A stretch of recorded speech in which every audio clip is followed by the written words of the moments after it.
Let's check the fuel. There's fuel in it.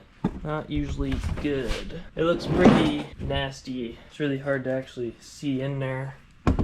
There, that's a little bit better. You guys see that yellow tint? So that's bad gas, so I gotta get that out of there. And then put new fuel in it. And I bet you this thing will start right up.